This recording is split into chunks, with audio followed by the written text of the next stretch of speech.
Well, I've been gone for just over 24 hours, and this is how much snow we've gotten. Luckily, the tent didn't collapse on me. You can see the heavy weight of the snow on it. So it's good to be back. We're going to get everything back and organized, our sleeping gear and everything else put back in place. Stay tuned. This video is sponsored by Princess Auto, a unique world of equipment, tools, and more.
Hello everyone. I just got back from less than 2 days away from the tent here, and you can see how much snow we got just in that short period of time. And it's still coming down. It warmed up, so it's almost like a freezing rain, but it's still snowing out there. So I thought I would take this opportunity to show you my setup for my tent that I've been living in for a while, and I figured I'd go over it and show you what works for me.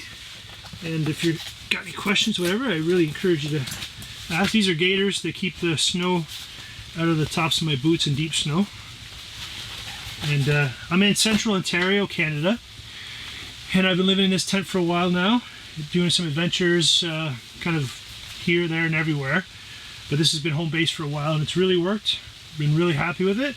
So I'll give you a quick tour of the whole thing and all my gear, and how it's really a really comfortable setup. And of course, Scout's curled up on my cot. But I'll show you how her and I sleep, our setups. So I guess first of all, where I am, after being in here a while, you know what works. It's impossible to keep that area dry. So I'll show you, I have two lids for my storage containers. They kind of have recessed bottoms, and they actually collect to the snow, and when it melts, you know, it kind of contains the water, and I kind of just drain them out of the door. So I try to keep all my work, like, you know, the firewood and in and out of the tent on that side, obviously on that side of the pole, we'll say. And I have these kind of workout mats, just 4 of them here, and I try to keep this dry so that I can walk on it in my socks. So I just came out of the snow.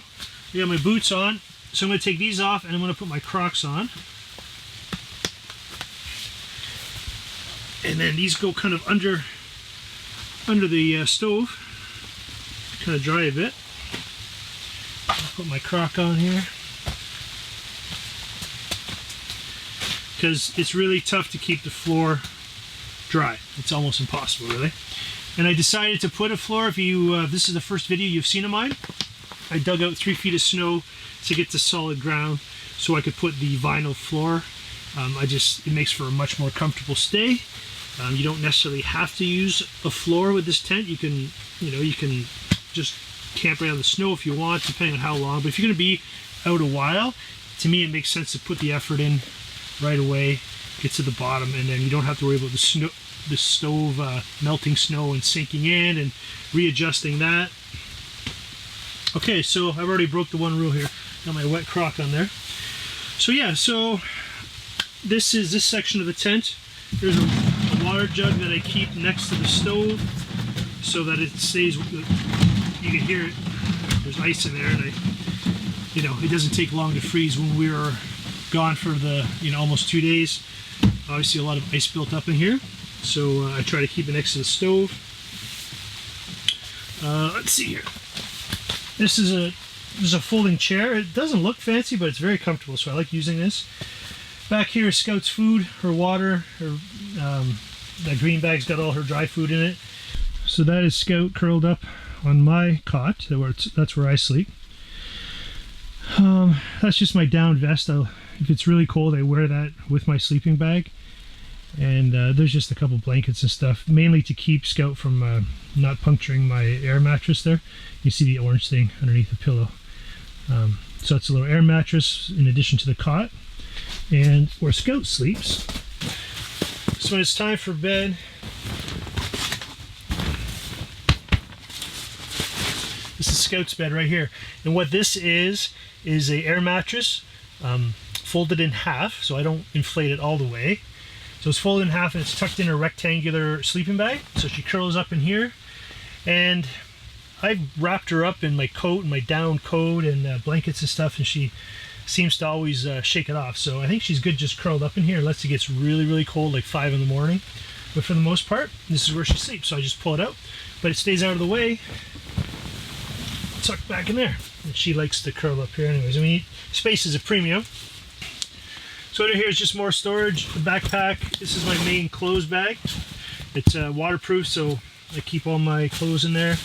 Jackets, towels, well, basically everything goes in there. This is my camera kit. That's my backpack back there. It's kind of tucked away for now. So again, this is my camera gear. Just a bunch of, this is a knife, my GoPro, glasses, my toiletry pack, paper towels are everywhere. Try to have a lot of those. This is a carbon monoxide detector as well as a propane and natural gas detector. So I plug this into my Jackery at night. Really simple. I'll show you the Jackery in a minute. Jet oil, water bottle. I always like to have a squeeze water bottle. And then the cooler. I like having a cooler even though it's freezing outside to regulate the heat. So when it does heat up with the stove going on, sometimes it gets warm in here. I just like knowing that I have something kind of a constant temperature. So that's beer in there and stuff like that. Important things. So that's my Jackery 1000. It's powering the light that I have tied above the center pole in the tent. Those some mitts, my laptop, cell phone, that sort of thing. Below are some storage bins that I keep my cooking supplies in and dry foods.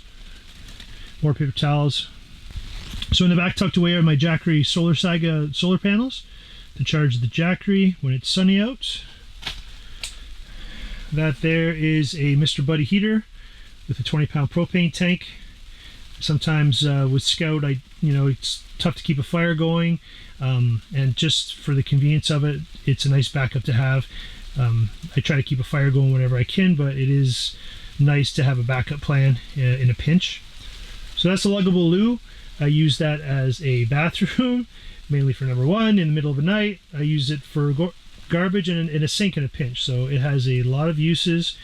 If when in doubt, I just throw stuff in there. So it's got a garbage bag around it. That's my bathroom. And those are some dirty dishes down there. Those are the two lids for the black storage containers underneath the table. And those are just from Home Depot, but they work. I try to step on those as soon as I come in the tent, and the snow kind of collects in there. When it melts, I just dump them out. There's my Dutch oven.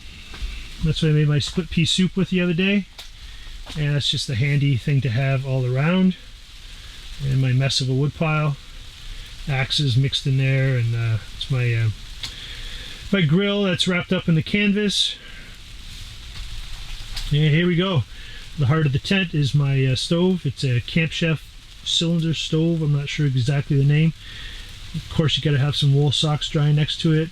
I try to keep my leather gloves drying, another pair of gloves drying next to it. It's a great stove.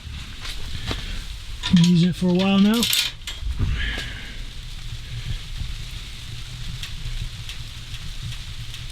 It's nice to cook on top. Highly recommend it.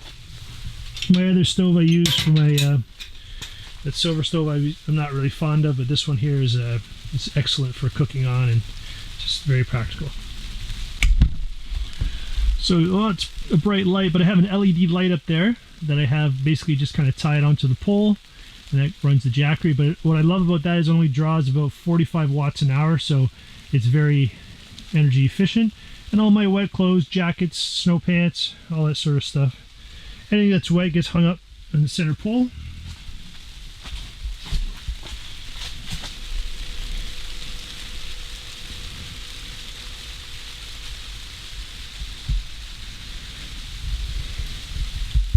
So that's my setup. This is a 5-meter bell canvas tent with a vinyl floor. The center pole, real sturdy. Tent holds up really well. I've had this tent for years. I've left it out. I wouldn't say I've abused my tents, but I've kind of put them to the limits. And the worst thing that's ever happened to this tent is if you're not in it regularly, the snow can build up, and the front support one time did give way because of the weight of the snow. Because the problem with these tents is that you know, you got the stove going in here, it gets warm, so the canvas is warm, and the snow sometimes the snow freezes to it and it has a tendency to collect. When it's super cold, the snow just kind of flakes off it and it falls down to the side, which is great. But you get into trouble when it warms up a little bit and it gets wet, freezes, gets wet, freezes, and then the snow starts to accumulate on it, and you can't really give it that just tap to clear it off. It's got 2 doors too, by the way. I just like having my bed against the back door, and this door here is the front door. Overall, I think it's a pretty good setup. I've been really comfortable out here, and it could be comfortable here for a very long extended period of time if I wanted to. So it's a great inexpensive way to get out in the backcountry all year long. I've been using this tent now in all seasons, and it's held up really well. The zippers, you know, zip tight for bugs in the summer, and it holds the heat in as good as a tent can in the winter. It's been down to -20. It's going to get down to -20 tonight. The weather's been a little crazy. We had a lot of snow, as you can tell, but it's been fun. So anyways, I just thought I'd make a quick video and show you my setup.